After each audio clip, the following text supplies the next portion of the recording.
And the last time I was here was 2010. And it's nice to come back someplace and say, well, we've actually learned a lot since the last time I was here. So this should be fun.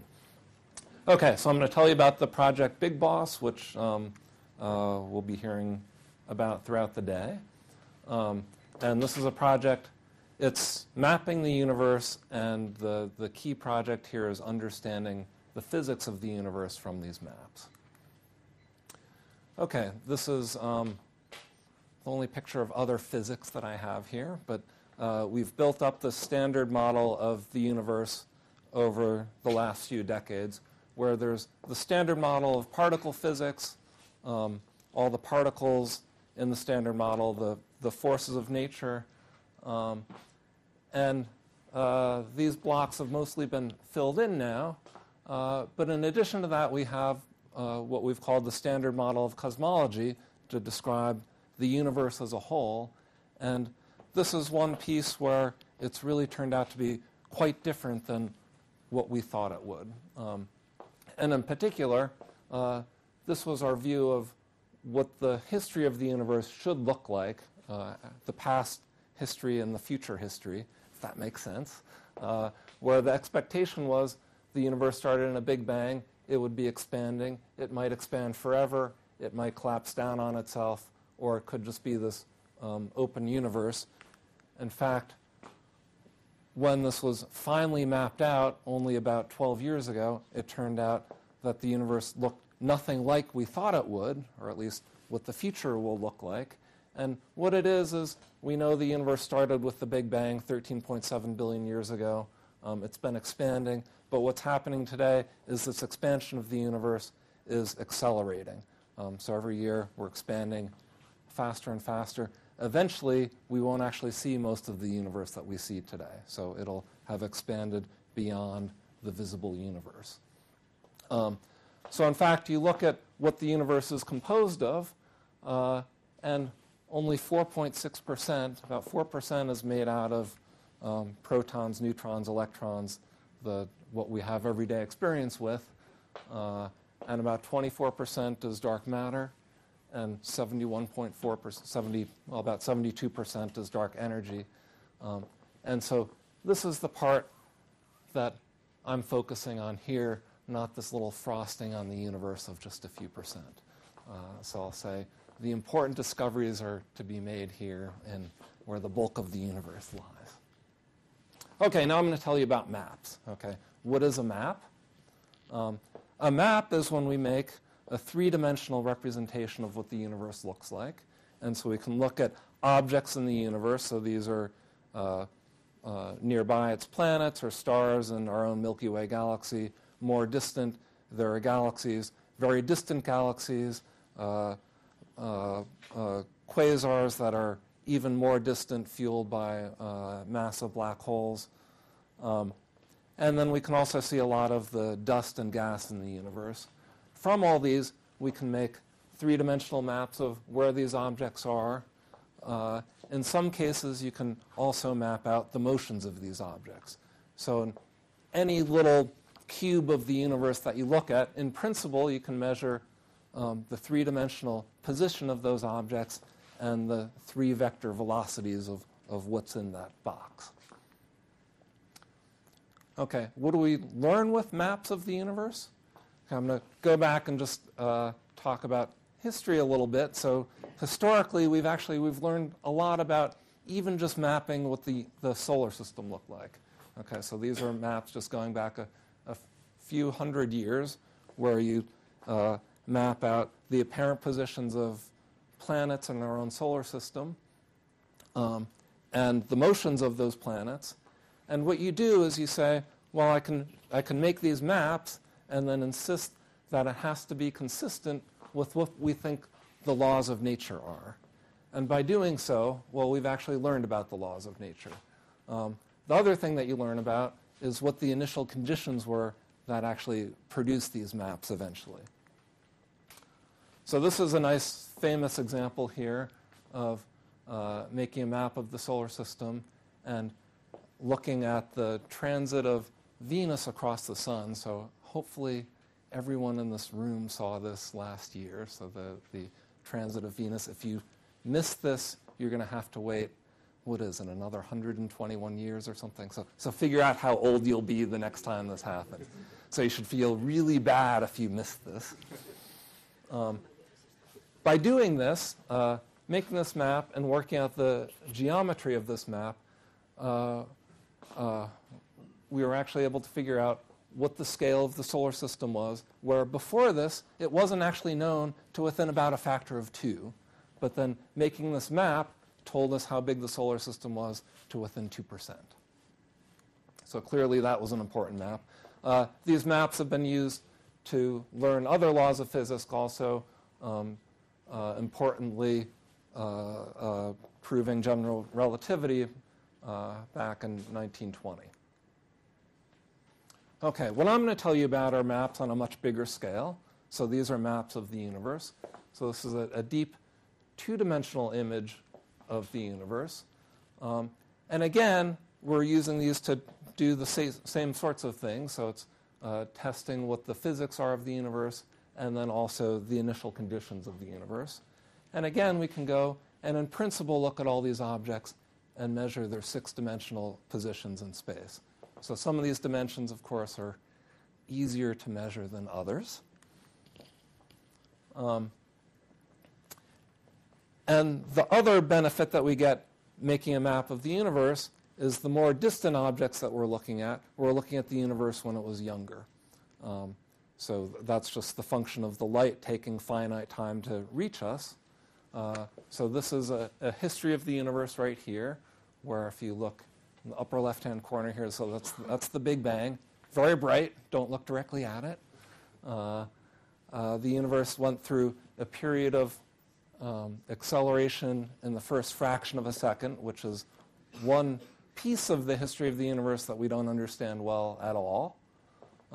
This is when the universe became transparent to photons at 383,000 years. Then since then, the universe has been expanding, decelerating for about the first 6 or 7 billion years, and then accelerating up until today. Okay, now if you want to make a map of the universe, what do you do? So you might say, well, I want to make a really good map. Give me a really expensive telescope. It turns out that's not actually the way to do it. So this is a picture of the Hubble Space Telescope. So I think that's the most expensive telescope. It must be.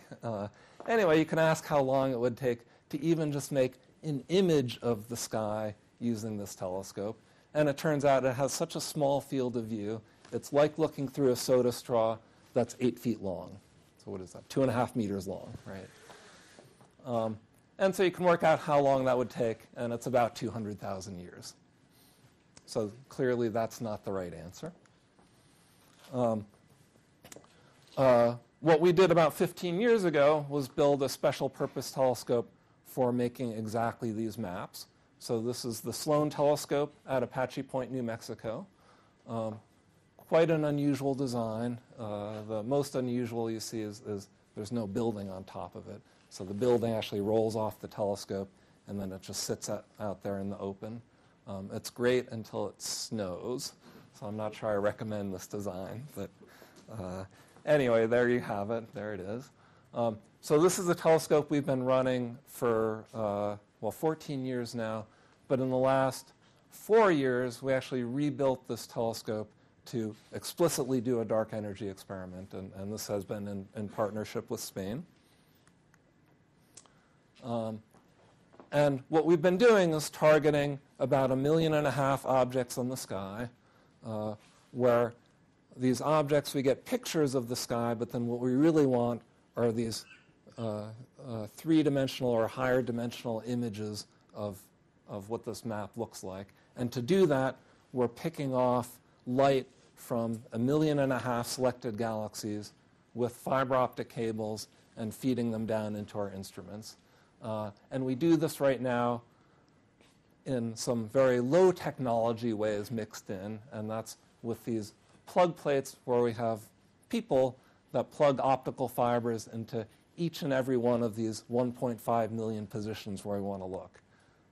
Unfortunately, they don't actually plug this fast. So this is a time lapse of just preparing 1 hour of observation on that telescope. But it works.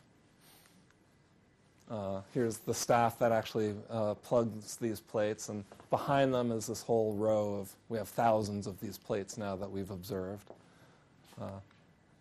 This was a picture taken when the weather happened to be particularly clear for a month, and anyway, they sent me this picture. Once we do this, this shows how we turn these maps into three-dimensional maps. So we pick out the locations of the 1.5 million objects in the sky that we're interested in. We run these through fiber optics, take a spectrum of each object. So this is in wavelength space here. And then, oops.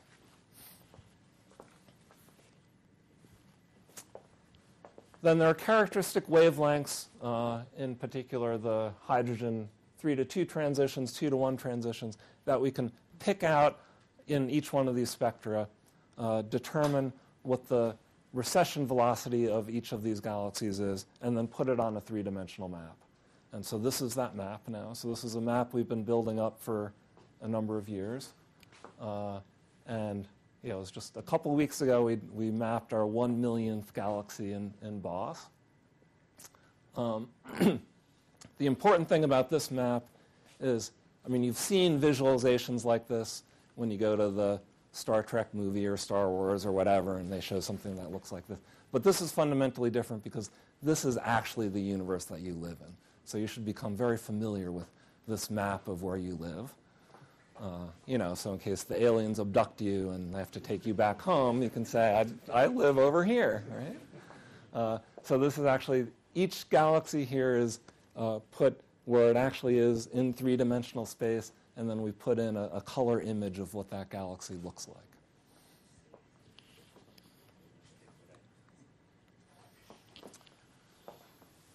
Okay, so from this map, from testing this consistency with what the laws of nature are, we can look at what the rate of expansion of the universe has been with time. So these are new results here. So this is from the Big Bang up until today. Most of the data up until just a few years ago was just in this more recent past of the universe in the last 6 billion years. And this is what's showing the universe accelerating. So this was actually the great discovery that produced the Nobel Prize in Physics a couple years ago, that the universe was accelerating at all. But from this map that I just showed you, we were able to make the first measurements of the more distant universe where we could actually see when the universe was slowing down. So this is the first direct measure of the early universe when it was slowing down. Okay, so this is what we've done right now with the BOSS survey, or what people are starting to call Little BOSS. We thought it was big when we started it. But in fact, even this map, we've really just mapped out a tiny fraction of the observable universe, so about 0.5%. And what we really want to do with BigBOSS is measure out a significant fraction of the universe. So that's what we're designing for now. And to just give you a feel of, here's a map of 100% of the Earth, and there's a map of 0.5% of the Earth. So you can see it does make a difference. At least it's Spain. Okay. Get it there? Yes. Okay. Okay, and this is when we started thinking about the BigBOSS project a few years ago. The design is for an instrument on an existing telescope. So this was a telescope built in 1972. And it turns out it's not the Hubble Space Telescope. It's not any bigger telescopes or more modern telescopes. But it turns out this is actually the telescope we want to use for this. Here's a drawing of what the telescope looks like. And for BigBOSS, what we're talking about is it's a massive new instrument on the top end of this telescope that weighs several tons, and then feeds a bank of instruments down in a room down here. So here's an engineering model of what the telescope looks like. And one of the nice things about this old telescope is they really don't build telescopes like they used to. This telescope, you can support the equivalent of, I think it's 3 Range Rovers up on the top end of the telescope, whereas with modern telescopes, you can support maybe the weight of a person. So it just doesn't work. This telescope, it does. The real breakthrough, though, came from figuring out an optical design for this telescope that could allow us to see a large fraction of the sky at once. So we have an optical corrector that'll be able to see it. It won't be looking through this little soda straw, but it'll see a field of view that's 40 times larger than the size of the moon. So by doing that, that gives you the ability to then map the universe quickly. And of course, we'd love to do away with this step. It turns out, actually, the person who plugged most of our fibers retired. So that's the rationale I give now of why we have to go to something robotic. So the design for BigBoss is not to have 100 people sitting up on the top end of the telescope, but to actually have this focal plane where populated in this focal plane are 5,000 little motors moving around optical fibers. So some of us were looking at that this morning. And the real challenge here, so just in case this wasn't clear, it's not difficult to make a little robot that can move something around to 5 micron precision and repeat. That part's easy. The hard part is to say, okay, now I have a focal plane. It's this big. I'm going to park it on the top of this telescope, and I need to pack 5,000 of these things right next to each other. And so it means each one of these robots, the entire thing has to fit in my thumb, right? So you have to be able to close pack all of these. That's been the real technical challenge here. Fortunately, there have been excellent engineers brought into this project for this. Okay, so here's a representation. We'll hear more about these later. But what we'll be able to do now is really map out the history of the universe to exquisite detail.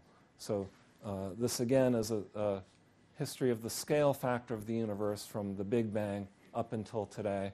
We have a few measurements on this point right now. And I should mention, the best measurement that we have right now from Little Boss, it's a 2% measure about halfway across the universe. So right now, we can measure the scale of the universe to the same precision that you could measure the scale of the solar system in 1769. So we've reached 1769. And then what I'm not talking about very much, though, is the other piece that we get out of these maps is these are a direct representation of what the early universe looked like.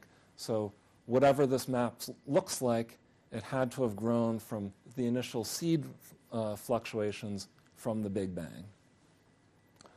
And this is where we hope to discover new physics.